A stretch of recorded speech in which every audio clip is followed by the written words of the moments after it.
ಪ್ರಿಯ ವೀಕ್ಷಕರೇ, ಇಂಡಿಪೆಂಡೆಂಟ್ ಸಂಗ್ರಾಮ್ ನ್ಯೂಸ್ಗೆ ಸ್ವಾಗತ. ನಗುಮುಖದ ಸರದಾರ, ಕನ್ನಡ ರಾಜರತ್ನ, ಕನ್ನಡ ಚಿತ್ರರಂಗದ ಮುಕುಟಮಣಿಯಾದಂತಹ ಪುನೀತ್ ರಾಜ್ಕುಮಾರ್ ಅವರು ನಿನ್ನೆ ಹೃದಯಾಘಾತದಿಂದ ನಿಧನವಾದರು. ಆದ ಕಾರಣದಿಂದ ಇಂದು ಧಾರವಾಡದ ಕೆಸಿಡಿ ಆವರಣದಲ್ಲಿ ಪುನೀತ್ ರಾಜ್ಕುಮಾರ್ ಅವರ ಕಲಾಕೃತಿಯನ್ನು ಇಟ್ಟು ಭಾವಪೂರ್ಣ ಶ್ರದ್ಧಾಂಜಲಿಯನ್ನು ಸಲ್ಲಿಸಿದರು. ಕೆಸಿಡಿ ಕಾಲೇಜಿನ ಪ್ರಾಚಾರ್ಯರಾದ ಡಾಕ್ಟರ್ ಬಿ ಕರ್ಡೋಣೆ ಮತ್ತು ಹಿರಿಯ ವಕೀಲರಾದ PS ನಿರಲ್ಕೇರಿ ಮತ್ತು ಕಲಾಕೃತಿಯ ರಚಿಸಿದ ಮಂಜುನಾಥ್ ಹಿರೇಮಠ್, ಮೋಹನ್ ಅರಕ್ಸಾಲಿ, ಗಿರೀಶ್ ಹಾಗೂ ಕಾಲೇಜಿನ ವಿದ್ಯಾರ್ಥಿಗಳು ಮತ್ತು ಅಭಿಮಾನಿಗಳು ಉಪಸ್ಥಿತರಿದ್ದರು. ಪುನೀತ್ ರಾಜ್ಕುಮಾರ್ ಅವರ ಕೊನೆಯ ಚಿತ್ರವಾದಂತಹ ಯುವರತ್ನ ಚಿತ್ರವನ್ನು ಧಾರವಾಡದ ಕರ್ನಾಟಕ ಕಾಲೇಜಿನಲ್ಲಿಯೇ ಚಿತ್ರಿಸಲಾಗಿದೆ. ಆದ ಕಾರಣದಿಂದ ಪುನೀತ್ ಅವರ ಕಲಾಕೃತಿಗೆ ಪೂಜೆ ಮತ್ತು ಅಂತಿಮ ನಮನ ಸಲ್ಲಿಸಲಾಯಿತು. ದೂರವಾಣಿ ಕರೆ ಬಂತು. ಇದು ಈ ಕಾಲೇಜಿನಲ್ಲಿ ಓದಿದಂಥ ವಿದ್ಯಾರ್ಥಿ ಸರ್, ನಮ್ಮ ದೇವರು ಹೋಯಿತು ಅಂತ ಶಿವನ ಪಾದ ಸೇರಿಕೊಂಡಂಥ ಏನು ಹೇಳಿದಂತಹ ನಮ್ಮ ಭಾಗದ ಕಂಪ್ಲಿ ಊರಿನ ಅವ್ರ ಗನ್ಮ್ಯಾನ್ ಆಗಿರ್ತಕ್ಕಂಥ ಒಬ್ಬ ವ್ಯಕ್ತಿ ಏನು ಹಂಗಂದ್ರೆ ಅಂತ ನಾ ಕೇಳಿದೆ. ದೇವರು ಅಂತಂದ್ರೆ ಅವ್ರ ಪಾಲಿಗೆ ಅವ್ರ ದೇವರು ಗನ್ಮ್ಯಾನ್ ಆಗಿರ್ತಕ್ಕಂಥವ್ರು.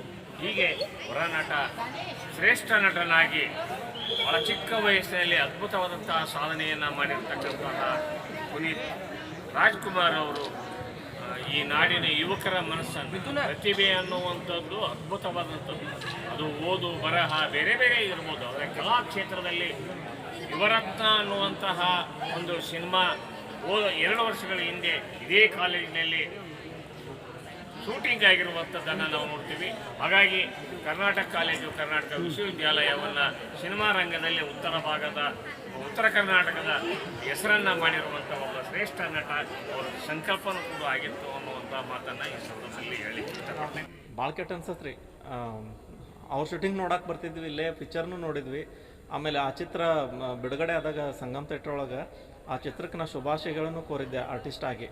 ನಾವು ವ್ಯಾನ್ ಮೇಲೆ ಡಸ್ಟ್ ಆರ್ಟ್ ಅಂತ ಮಾಡಿಕೊಂಡು ನಮ್ಮೂರಾಗ ಶೂಟಿಂಗ್ ಆಗಿದ್ದ ಚಿತ್ರ ಅದು ನಮ್ಮೂರಾಗ ಶೂಟಿಂಗ್ ಆಗಿದ್ದು. ಆಮೇಲೆ ಅವರೊಬ್ಬ ಚಿತ್ರನಟ ಅವರು ಅನ್ನೋ ಒಂದು ಅಭಿಮಾನದಕ್ಕಿಂತನೂ ನಮ್ಗೆ ಅವ್ರಿಗಿರೋ ಸಾಮಾಜಿಕ ಕಾಳಜಿ, ಅವ್ರಿಗೆ ಇರುವಂಥ ಸಾಮಾಜಿಕ ಬದ್ಧತೆ, ಅದರಿಂದ ನಾನು ಅವ್ರಿಗೆ ಅಭಿಮಾನಿಯಾಗಿದ್ದು. ಹೆಚ್ಚು ಕಮ್ಮಿ ನಮ್ಮ ವಯಸ್ಸಿನವ್ರು 1-2 ವರ್ಷ ದೊಡ್ಡವ್ರು ಇರ್ಬೋದು ಅಷ್ಟೇ. ಆದ್ರೆ ಅವ್ರ ಬಗ್ಗೆ ಮಾತಾಡೋ ವಿಷಯದೊಳಗೆ ನಾವು ಭಾಳ ಸಣ್ಣವ್ರಾಗ್ತೀವಿ. ಅದಕ್ಕೆ ಇಲ್ಲಂತೂ ಇಂಥ ಸಂದರ್ಭದೊಳಗೆ ನಾವು ಏನು ಮಾತಾಡ್ಬೇಕು ಅನ್ನೋದು ನಮಗೆ ಗೊತ್ತಾಗೋಲ್ದು. ಕಲಾವಿದನಾಗಿ ನನ್ನ ದುಃಖನ ಹೇಗೆ ಹೊರಗೆ ಹಾಕ್ಬೇಕಂತೇಳಿ ನಿನ್ನೆ 4 ತಾಸು ಅವ್ರದ್ದು ಹೋಗಿದ್ದು ಸುದ್ದಿ ಕೇಳಿದ ತಕ್ಷಣ 4 ತಾಸು ಕೆಲಸ ಮಾಡಿ ಅವ್ರದ್ದು ಮೂರ್ತಿ ರೆಡಿ ಮಾಡಿದೆ. ಮೂರ್ತಿ ರೆಡಿ ಮಾಡಿ ನಾ ಮನೆಯೊಳಗೆ ಅದನ್ನ ಪೂಜೆ ಮಾಡಿ ನಾ ಸುಮ್ಮನೆ ಇಟ್ಕೊಂಡ್ಬಿಟ್ರದಂತ ವಿಚಾರ ಇತ್ತು ನಂದು. ಆದ್ರೆ ಅವ್ರದ್ದು ಕಾಲೇಜ್ ಇಲ್ಲೇ ಶೂಟಿಂಗ್ ಆಗಿದ್ದು ಲಾಸ್ಟ್ ಫಿಲ್ಮ್. ಯಾಕಲ್ಲಿ ಕೆಸಿಡಿ ಕಾಲೇಜ್ ಮುಂದೆ ಒಯ್ದು ಅದನ್ನ ಪೂಜೆ ಮಾಡಬಾರ್ದು ಮೂರ್ತಿನ, ಅಲ್ಲೆಲ್ಲ ಮಕ್ಕಳೆಲ್ಲ ಇರ್ತಾರೆ, ಸ್ಟೂಡೆಂಟ್ಸ್ ಎಲ್ಲ ನೋಡಲಿ, ಅವರು ಸ್ವಲ್ಪ ಅದರೊಳಗೆ ಭಾಗವಹಿಸ್ಲಿ ಅಂತಂದು ಇಲ್ಲಿ ತೊಗೊಂಬಂದಿದ್ದು. ಪ್ರಿನ್ಸಿಪಾಲ್ ಕೇಳ್ಕೊಂಡ್ವಿ, ಮಾಡ್ಕೊಳ್ರಿ ಯಾರು ಬೇಡ ಅಂತಾರೆ ಅಂತಂದ್ರೆ. ಅದಕ್ಕೆ ನಿಮ್ಮ ಮುಖಾಂತರ ಸರ್ಗೆ ಧನ್ಯವಾದ ಅರ್ಪಿಸ್ತೀನಿ ಸರ್. ಈ ಕರ್ನಾಟಕದ ಒಂದು ದುರಂತ ಅನ್ನಂಗೆ ಅನ್ಸುತ್ತೆ. ದೊಡ್ಡ ದುರಂತ ರೀ, ನಾವೆಲ್ಲ ನಂಬಕ್ಕಾಗಲಿರೋದಂಥ ದುರಂತ. ಅದರ ಪರಿಸ್ಥಿತಿ ನಾವು ಅದನ್ನು ಒತ್ತಾಯ ಮಾಡಿ ನಮ್ಮನ್ನು ನಂಬ್ಸಕತ್ತೈತಿ. ಆದ್ರೆ ಒಪ್ಕೊಳ್ಳಬೇಕು ನಾವು ಸತ್ಯನ. ಸುಮಾರು 1-2 ತಾಸು ನಮ್ಗೆ ಅದನ್ನು ನಂಬಿಕೆ ಬಂದಿದ್ದಿಲ್ಲ. ಇದೇನೋ ಫಿಲ್ಮ್ ಶೂಟಿಂಗ್ ಬಗ್ಗೆ ಏನೋ ತೋರಿಸ್ತಿರ್ಬೇಕು ಬಿಡ ಅಂತ ತಿಳ್ಕೊಂಡು ಅಂಥವ್ರು ಹೋಗ್ತಾರ ಅಂದ್ರೆ ಹೆಂಗೆ ನಂಬೋದು ನಾವೆಲ್ಲ. ಭಾಳ ಒಂದು ಪರಮಾತ್ಮ ಅವ್ರ ಕುಟುಂಬದವ್ರು ಎಲ್ರಿಗೂ, ಆಮೇಲೆ ಅವ್ರಿಗೆಲ್ಲ ಅಭಿಮಾನಿಗಳಿಗೂ ದುಃಖ ತಡ್ಕೊಳ್ಳೋ ಶಕ್ತಿ ಕೊಡಲಿ ಅಂತ ನಾನು ಭಗವಂತ. ಕರ್ನಾಟಕದ ರಾಜ್ಕುಮಾರ್ ಅಂತಲೇ ಪ್ರಸಿದ್ಧ ಆಗಿರುವಂಥ ಪುನೀತ್ ರಾಜ್ಕುಮಾರ್ ಅವರು ಉತ್ತರ ಕರ್ನಾಟಕದ ನಮ್ಮ ಪ್ರಸಿದ್ಧ ಕಾಲೇಜ್ ಆಗಿರ್ತಕ್ಕಂಥ ಕೆಸಿಡಿ ಕಾಲೇಜಿನಲ್ಲಿ ನಮ್ಮ ಒಂದು ಫಿಲ್ಮ್ ಮುಖಾಂತರ ತೋರಿಸಿರೋದು ನಮ್ಮ ಹೆಮ್ಮೆಯ ವಿಷಯ. ಆದರೆ ಈಗ ಅವರು ಇಲ್ಲ ಅನ್ನೋದು ನಮಗಂತಲ್ಲ, ಇಡೀ ಕರ್ನಾಟಕದ ಜನತೆಗೆ ದುಃಖ ತರುವಂಥ ವಿಷಯ. ಅವರು ಪಿಕ್ಚರ್ ಅಲ್ಲದೇ ಬೇರೆ ಬೇರೆ ಸಾಮಾಜಿಕ ಕೆಲಸಗಳನ್ನು ಮಾಡಿರೋದು ಖಂಡಿತ ನಾವು ಎಲ್ಲರಿಗೂ ಗೊತ್ತಿರೋದಂಥ ವಿಷಯ. ಈ ಕಡೆ ಉತ್ತರ ಕರ್ನಾಟಕ ಇರೋ ಎಷ್ಟೋ ಅಜ್ಜಿಯಂದಿರು, ಆಮೇಲೆ ಕಣ್ಣಿಲ್ದರಿಗೆ ಕಣ್ಣು ಕೊಡಿಸಿದ್ದಾರೆ. ಆಮೇಲೆ ಸ್ಕೂಲ್ಗಳಿಗೆಲ್ಲ 1 ಲಕ್ಷ 2 ಲಕ್ಷ ರೂಪಾಯಿ ದುಡ್ಡನ್ನು ಕೊಟ್ಟಿದ್ದಾರೆ. ಅವರು ಯಾವ ಒಂದು ಸಮಾಜ ಸೇವೆ ಅನ್ನೋದು ಇನ್ನೊಂದು ವಿಷಯ ಏನಂದ್ರೆ, ಯಾವುದೇ ಸಮಾಜದ ಗೌರ್ಮೆಂಟಿನ ಯಾವುದೇ ಒಂದು ಹಾಲಿಂದ ಇರ್ಬೋದು, ನಂದಿನಿ ಇರ್ಬೋದು, ಅಥವಾ ಸ್ಕೂಲಿಂದ ಇರ್ಬೋದು, ಉಚಿತವಾಗಿ ಅವರು ಒಂದು ಅಡ್ವರ್ಟೈಸ್ಮೆಂಟ್ ಆಗಲಿ ಅದನ್ನು ಮುಂದುವರಿಸೋದಂಥ ಕೆಲಸದಲ್ಲಿ ಫ್ರೀ ಉಚಿತವಾಗಿ ಕೊಡುವಂಥದ್ದು ಭಾಳ ವಿರಳ. ಆ ಥರ ಜನ ಮಾಡುವುದು ಅದು ವಿಶೇಷವಾಗಿರೋದು ಅವ್ರದ್ದೊಂದು ವಿಶೇಷ ಗುಣ ಅಂತಂದು. ನಿನ್ನೆ ನಾನು 1 ಗಂಟೆಗೆ ನಮ್ಮ ಕೆಲವೊಬ್ಬರು ಸ್ಟೇಟಸ್ ಹಾಕಿದ್ರಾಗ ಅವ್ರಿಗೆ ಫೋನ್ ಮಾಡಿ ಬೇದ್ಬಿಟ್ಟಿದ್ದೀನಿ. ಇಲ್ಲ ರೀ, ಇನ್ನೂ ಬರ್ತಾರೆ, ಯಾಕೆ ಹಿಂಗೆ ಮಾಡ್ತಿದ್ದಾರೆ ನೀವು ಅಂತಂದು. ಆದರೆ ಜನಗಳ ಒಂದು ಅಭಿಮಾನಿಗಳ ಒಂದು ದುಃಖನೂ ಏನೂ ಗೊತ್ತಿಲ್ಲ. 1 ತಾಸು ಆದಮೇಲೆ ಆಸ್ಪತ್ರೆಯಿಂದ ಬಂದಾಗ ನಿಜವಾಗ್ಲೂ ನಮಗೆ ಆತ ಇಲ್ಲ ಅನ್ನೋದು ನಮಗೆ ನಿಜವಾಗ್ಲೂ ದುಃಖ ತರೋಂಥ ವಿಷಯ ಆಗಿ ನಮಗೆ ಅಂತ ಪುನೀತ್ ಸಣ್ಣ ವಿಷಯದಲ್ಲಿ ಸರ್ ಹೇಳಿದರು, ಸ್ವಾಮಿ ವಿವೇಕಾನಂದ ಅವ್ರಿಗೆ ಹೋಲಿಸಿದ್ರು. ನಿಜವಾಗ್ಲೂ ಅವರು ಒಂದು ಸಾಧನೆಗೆ ನಮಗೆ ಮಾತಾಡೋಕ್ಕೆ ಬರ್ತಾ ಇಲ್ಲ. ದಯವಿಟ್ಟು ಅವರ ಆತ್ಮಕ್ಕೆ, ಅವ್ರ ಕುಟುಂಬಕ್ಕೆ ಯಾವುದೇ ರೀತಿಯಿಂದ ಆದರೂ ಶಾಂತಿ ಸಿಗಲಿ ಅಂತ ಹೇಳ್ತೀವಿ. ನಮ್ಮ ಕುಟುಂಬ ಪೂಜಾರವರು ಅಂತಂದರೆ ಓಳ್ಬಂಡಿ ಗ್ರಾಮದಲ್ಲಿ ಇವು ಧಾರವಾಡ ಕೊಪ್ಪಳ ಡಿಸ್ಟಿಕ್, ನಾವು ಇಲ್ಲಿ ಬಂದ ನಮ್ಮ ಅಪ್ಪರಾದ ಕೂಡ ರಾಜ್ಕುಮಾರ್ ಅವರ ಫಾಲೋವರ್ಸೇ ಆಗಿ ಇವತ್ತು ಹೊಲ ಬೆಳಿಲಿಲ್ಲ ಅಂಥ ಒಂದು ಹೊಲದಲ್ಲಿ ಕೆಲಸ ಮಾಡಿ ರಾಜ್ಕುಮಾರ್ ಫಾಲೋವರ್ಸ್ ಬೋರ್ ಹಾಕ್ಸಿ ನೀರು ಬೀಳಲ್ಲ ಅಂದಲ್ಲಿ ಬಿದ್ದು ಇವತ್ತಾದರೂ ನಾವು ಯಾವುದೇ ದುರ್ಚಟಕ್ಕಾದರೂ ಅವರು ಒಂದು ಎಲ್ಲರಿಗೂ ಆದರ್ಶವಾಗಲಿ, ಅವ್ರ ಫಾಲೋವರ್ಸ್ ಆಗಲಿ, ಒಳ್ಳೇದಾಗಲಿ ಅಂತ ನಾನು ಈ ಮುಖಾಂತರ ಬೇಡಿಕೊಳ್ತೀನಿ. ಚಿದಾನಂದ ಪೂಜಾರ್. ನಾನು ಈ KCD ಕಾಲೇಜಿನ ಸೈನ್ಸ್ ಮಾಡಿ ಇಂಜಿನಿಯರ್ ಆಗಿದ್ದೇನೆ, ಸಿವಿಲ್ ಇಂಜಿನಿಯರ್ ಆಗಿದ್ದೇನೆ, ತಾಲೂಕ್ ಪಂಚಾಯತಿಯಲ್ಲಿ ಕೆಲಸ ಮಾಡ್ತಿದ್ದೇನೆ. ಎಲ್ಲ ವಿಶೇಷವಾಗಿ ಯುವಕರು ನೋವಿನ ಕಡಲಲ್ಲಿದೆ ಅನ್ನುತ್ತದೆ. ಏನಾಗಿದೆ ಅಂದರೆ,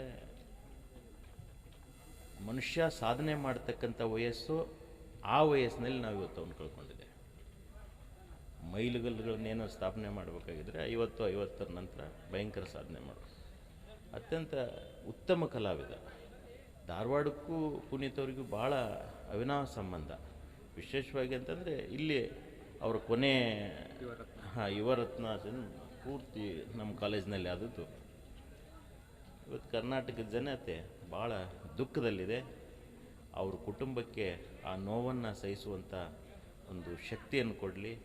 ಅವರು ಏನು ವಿಚಾರಗಾರಗಳು, ಜನಪರ, ಬಡವರ ಪರ, ವಿದ್ಯಾರ್ಥಿಗಳ ಪರ ಮತ್ತು ಈ ವೃದ್ಧಾಪ್ಯ ವೇತನ 26 ವೃದ್ಧಾಪ್ಯ ವೇತನಗಳನ್ನ ಏನು ತೆಗೆದಿದ್ದಾರೆ, ವೃದ್ಧಾಶ್ರಮಗಳನ್ನ ಏನು ತೆಗೆದಿದ್ದಾರೆ, ಆ ಮುಖವಾಗಿ ಅವರ ಸೇವೆಯನ್ನು ಸಲ್ಲಿಸ್ತಾ ಇದೆ.